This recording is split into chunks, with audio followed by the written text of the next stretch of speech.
Today is the summer solstice, the official start of summer for those of us in the northern hemisphere, and the longest day of the year. Now, that big blazing ball in the sky, our sun, is getting ready for its own kind of increased activity. Here to talk all about the interesting things happening for our star, we've got a NASA expert joining us. Trevor is here. Hey, Trevor. Trevor?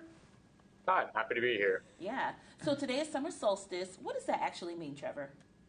So the Earth actually rotates around the sun on an axial tilt.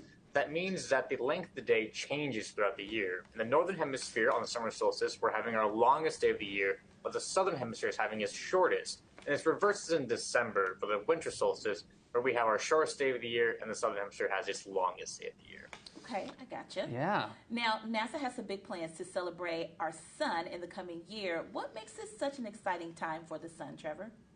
Right, so there are three major events happening in about the next year. The first is an annular solar eclipse that will be happening this October. This is when the moon is a little bit further away in its orbit and doesn't completely block the sun, giving us this ring of fire effect. It'll be visible from the northwest United States to the southeast. Then next April, we'll be having a total solar eclipse, where the moon will completely block the disk of the sun, giving us a brilliant view of the solar corona, a very sort of sparse, dim atmosphere that surrounds the sun. And finally, next December would be the Parker Solar Probe's closest approach to the sun yet, bringing humanity the closest it has ever been to our parent star. And all of this is coinciding with the sun being at its most active time. Wow, okay. So you mentioned the word there. I feel like the sun is more active than I am during the summer. How does all that activity, how does it impact us? Right, so the sun actually goes through an 11-year cycle of solar activity where it becomes more active, back to less active, and then back up. When it becomes more active, things like solar flares, coronal mass ejections, coronal jets become more frequent and they become bigger. And what this does is it creates a phenomenon we call space weather. This can impact things like satellites, communications, astronauts, even create sort of electrical power grid blackouts on the Earth, but also create some positive effects. Luckily, things like northern and southern lights also become more frequent and active during high activity.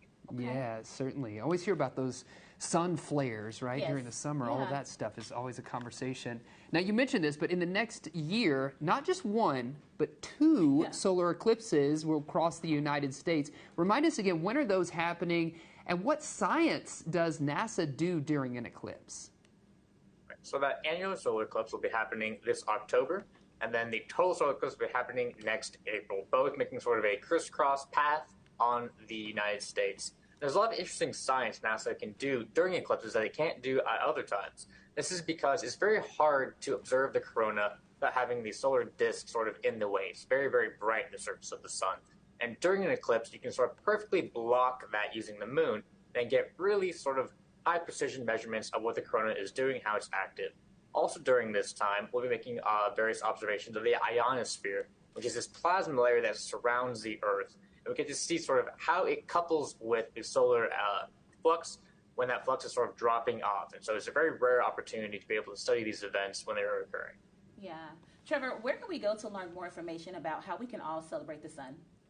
Now, all this information and more is available online at go.nasa.gov/HelioBigYear. Yeah. Trevor, thank you so Trevor, much thanks for joining us. And happy summer solstice. Happy longest day. Thank you. You too.